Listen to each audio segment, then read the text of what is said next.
Così sigue lei Africa, malumana nisu dumolwayo. I'm taking her with me because she has got no house. This girl has got no house here, no husband, nobody.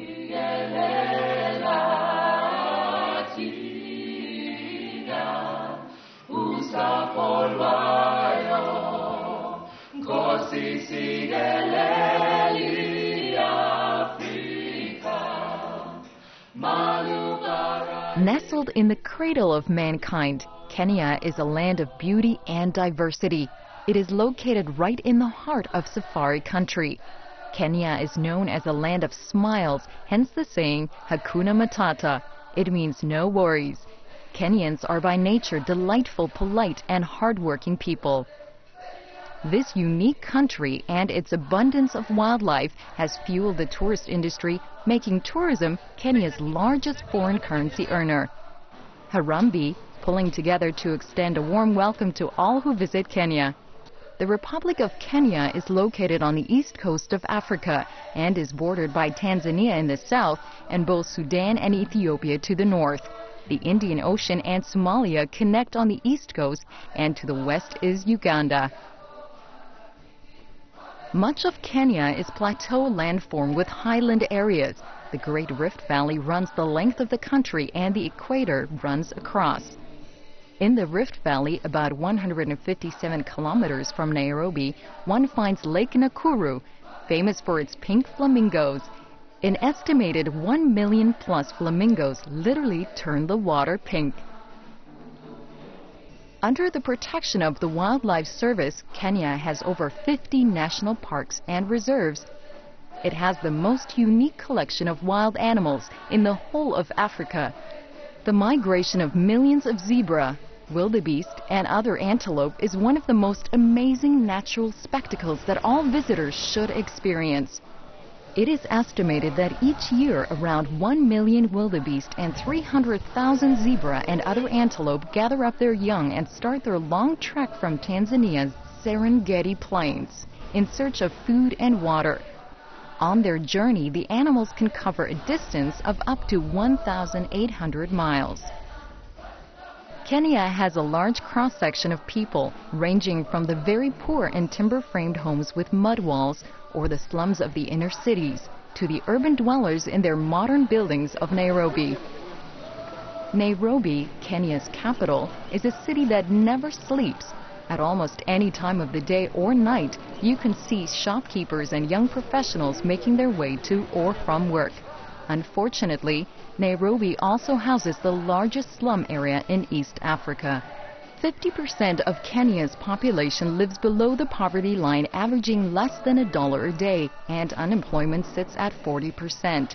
More than half of the people living in Kenya's towns and cities live in slums. Slum dwellers in Nairobi, of which 60,000 are children, are amongst some of the poorest and malnourished in Africa. Due to the spread of AIDS, over half of the population is under 15 years of age, of which there are over 250,000 street children. Many turn to crime just to survive. The death rate in Kenya continues to soar as HIV/AIDS spreads. 14% of adult populations are infected, which contributes to over 150,000 deaths annually. Because Kenya is the regional hub for trade and finance in East Africa, it has been hampered by corruption. High levels of narcotic trafficking also contribute to the economic situation. But there is one NGO who is working to positively impact the nation. Charles Mooley, the founder of the Mooley Children's Family Homes, MCF, was the eldest of 9 children born into a poverty-stricken family. He fully understands the plight of Kenya's orphan children, for he himself was left abandoned by his parents at an early age and had to fend for himself, living by begging on the streets. Through hard work, Charles rose to be a very wealthy man, having everything money could buy. He owned a fleet of public service buses and a real estate company. He had a huge family home and acres of land, literally everything one could wish for. He lacked for nothing. Then one day he simply gave it all away. Charles Mooley experienced an encounter that changed the course of his life forever. A special encounter with street children birthed the Mooley Children's Family Homes. It was way back in the year 1986 that I had driven to Nairobi for business. And when I was in Nairobi, my car was stolen by street children. Indeed, as I was trying to get a parking for my car, they pretend to help me to get the parking. So that was the beginning of thinking about the children in the street. And for 3 years, from 1986 to the year 1989, that's when this vision came real. Because I used to ask myself, why are these children in the street? Then I remembered my time when I was young and when I was abandoned when I was 6 years old. And then something started, I started thinking. And since I was a businessman, then I thought the richness that I had by that time. So 1989, 17th of November is when now I totally said, I made a turning point and then said, I'm going to help the children. It is my responsibility with all the money that I had, with all the properties that I had, and I sold all the property that I had, and then I started moving, and with the money that I had also in the bank, moved and I started now helping the children. That's how it started. He channeled all of his property and resources into establishing MCF, using his business skills and agricultural experience to build productive projects that are for the people. Having been a child laborer himself, he understands the plight of the neglected and abandoned child and knows how to care for their needs. From that year, November 1989, there have been no regrets or looking back. The goal of MCF is simple: to protect children. There are now 2,010 children under care, protection, and rehabilitation in MCF. The children are cared for at 5 different project sites. Their first MCF location is in Eldoret. This is home to 90 young children, most of whom are infected with HIV/AIDS. MCF Delani, their main farm, cares for over 460 children. A joint project supported by the Canadian International Development Agency, CIDA, and Crossroads enabled the development of an all-girls rescue and rehabilitation center.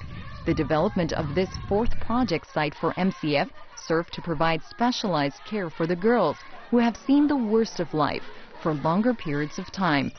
These girls who have been rescued from abuse, abandonment, and abject poverty require greater care. Many of these girls come with babies. The YATTA project site is housing 300 girls from ages 14 to 23 and over 40 babies. Their needs are higher than other children, so YATTA provides them with intensive counseling, a highly nutritious diet, and on-site medical attention. Young mothers receive neonatal and postnatal care.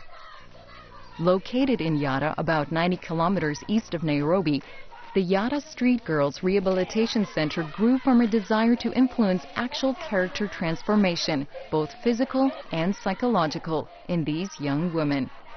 The goal is to provide education with an emphasis on rehabilitation. This is achieved by providing the girls with a real home environment, a stable environment with the element of family love, all important to a child's healthy development, all that has been lacking in the lives of these young girls. Mrs. Mooley provides the motherly touch and counseling to the girls here at MCF YATTA. All the children, they come to me. And, you know, like mother, you have to know your children. You have to know how you can answer their question when they come to you and when they need help. So I just be humble and I listen for them, so I know how to tell them and how to counsel them for their problem. Training is given to the girls who come from a variety of backgrounds: former street children, child mothers, prostitutes, and child laborers. Here the girls' physical and emotional needs are met.